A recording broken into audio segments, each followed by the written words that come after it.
Child's Play 2 is a 1990 horror film directed by John LaFia, hopefully I'm saying that right, and a direct sequel to the 1988 classic. It stars Alex Vincent, Jenny A. Gutter, and Garrett Graham, among others. It sadly wasn't too strong of a sequel story-wise, but let's discuss further.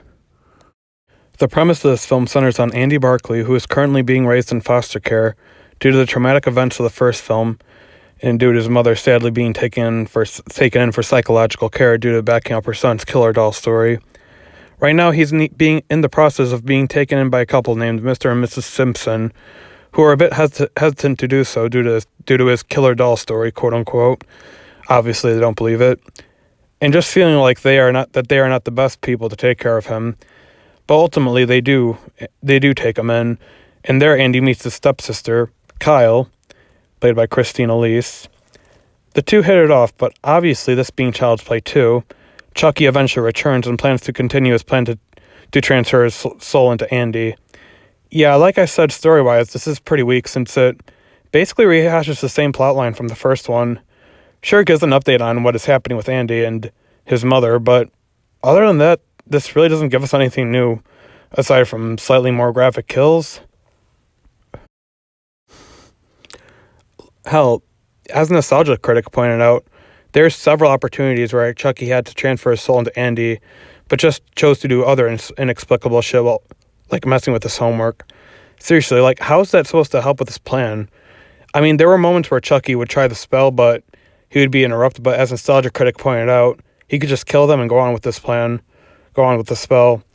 He just delayed his chance to get out of the doll doing stuff like this. I will say that the climax was good, but other than that, I give premise a C-. Not a terrible one, but it is a pretty weak sequel-wise since it really didn't bring anything new to the table. Next is acting. The acting in this, I will admit, is average at best. No, nothing in it that impressed me too much. In fact, while Alex Vincent was good in this, I feel like he was a little better in the first one due to showing how vulnerable a child truly is. I mean, he actually breaks down crying in one scene due to the fear of Chucky coming to kill him. But he did a good job of establishing his character just wanted to forget about Chucky, yet was still kind of haunted by the memories of him. However, the determination he has with this performance once he realizes Chucky is after him again will keep you engaged with his character. Also, the sibling relationship between his character and Christine Elise's was pretty good despite not being siblings. And I think that mainly came from their growing bond as they communicated more and more, throughout the film. I mean, at one point, it literally just becomes the two of them, so therefore forcing them to stick together. As well as the interaction between the two actors. I give acting a B. Probably one of the strongest aspects of this film, but still not the best. Next is cinematography. Cinematography in this movie was also nothing really too special. I mean, it had some good shots when they were trapped in the good guy doll factory. Other than that, though, it was, alright. Nothing to be too impressed by, though. I give cinematography a B-. It wasn't too bad, but was average at best. Finally, directing. This is a very weak sequel that brings nothing new, as I said, but I will say, John at least built Andy's character up in this film a little better. It did manage to make the film watchable, despite basically being rehashed of the first movie.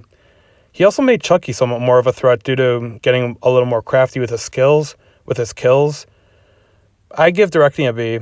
I do think direction is also one of the little pros this movie has, going for it, due to taking a recycled story and at least making it somewhat engaging, somewhat watchable.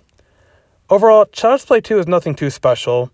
It tries to build Andy up more as a character, which I did like, and the bond between Andy and Kyle was also really nice, since there was some genuine sibling love between the two that will help them grow on the viewer.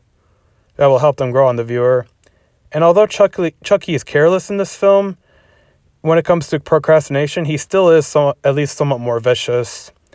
Other than that, this sequel doesn't really give us anything new. I actually think I like the third one a little better. I give Child's Play 2 a C+. Not the best sequel, but certainly not the worst. Thank you for watching. Don't forget to like and sub for more content.